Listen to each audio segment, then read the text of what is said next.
В този урок ще ви покажем как да си изтеглите и инсталирате Skype. Ако сте решили, че искате да си инсталирате Skype на вашия компютър, една много удобна програма за общуване с хора на разстояние от вас, първото нещо, което трябва да направите, е да си изтеглите и инсталирате програмата. Skype е безплатен софтуер, макар че отделни услуги в него се заплащат допълнително. Ако искате, например, да се обадите до стационарен или мобилен телефон, за това ще ви е нужен кредит, който се заплаща. Обаждането до други Skype абонати обаче е безплатно, което е една от причините Skype да бъде толкова популярен. Нека сега инсталираме Skype на нашия компютър.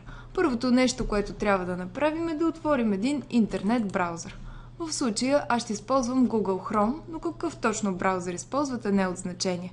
След като се отвори прозорецът, в полето за адреси трябва да въведете skype.com. Въвеждаме skype.com, изписано на латиница, и натискаме Enter. След като натиснем Enter, се отваря официалният сайт на Skype. Има много сайтове, от които може да свалите тази програма, но ние ви препоръчваме да ползвате официалния сайт за това.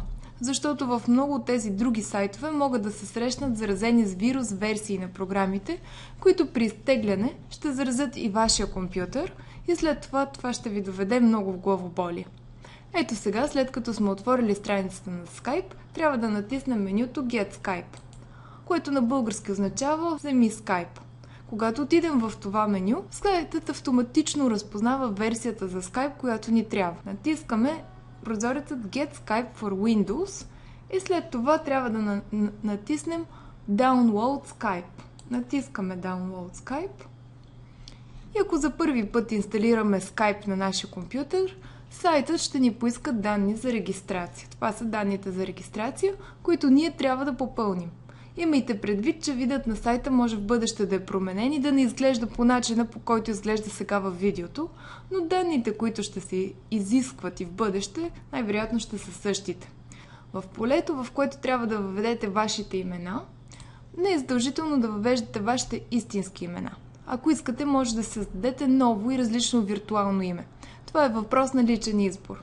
Но със сигурност трябва да попълните всички правоъгълници, в които има звездичка над тях, тъй като те са задължителни и ако не се попълнят, регистрация няма да се извърши. Нека да направим сега заедно една примерна регистрация. Тъй като повечето данни за регистрация е нужно да са на латиница, аз ще използвам латинските символи. Ще направя регистрация със свободно избрани от мен имена, като в първите две полета трябва да въведем име и фамилия. Тук ще въведем името и след това фамилия. По-долу трябва да напишем имейл адреса на съответното лице.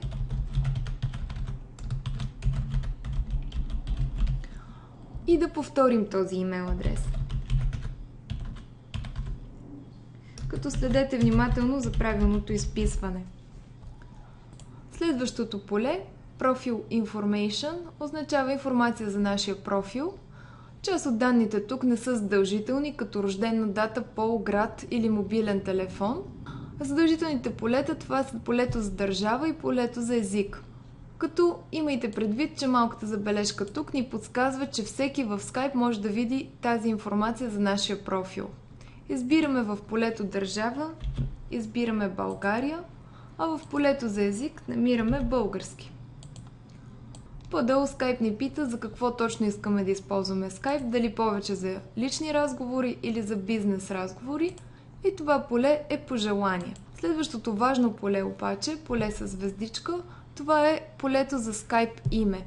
От въведените данни до момента, Skype ще ни направи предложения за свободни Skype имена. Ако вие обаче не ги одобрявате, може да си въведете различно име. Важното е да го запомните лесно.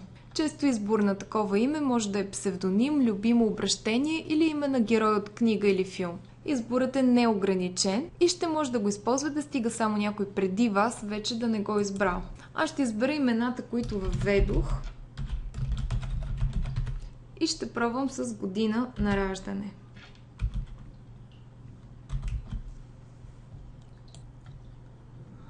След като нямам отцветяване в червено по-долу, това означава, че това име е свободно и мога да го използвам. Следващото много важно поле, това е полето за парола. Тук е важно да си изберете парола, която е лесна за запомняне, но в същото време е сигурна. Паролата може да е съставена между 6 и 20 знака и символа. Skype ще ни покаже нивото на сигурност на въведената парола. Ето, например, ако въведа една лесна парола и повторя тази парола, Skype ни показва, че нивото на сигурност е много слабо. Отсвети се в червено и тук е предпоръчително да променим паролата с някоя по-сигурна. Избирам друга парола.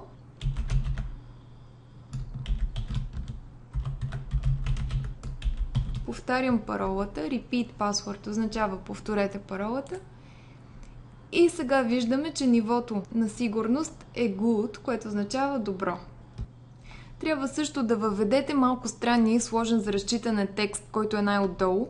В много онлайн форми за регистрация има подобни букви и цифри, които трябва да напишем.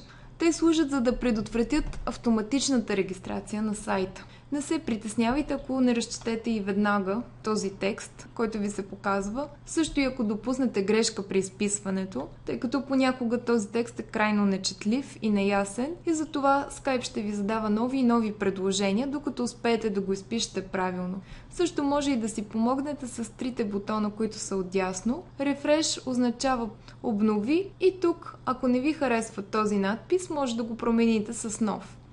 Следващия бутон Listen означава слушам и тук може да чуете изписания надпис, а Help е в случай, че не можете да се справите и означава помощ. Нека да пробвам да въведа сега този текст. Има интервал. Не знам дали съм го въвела правилно.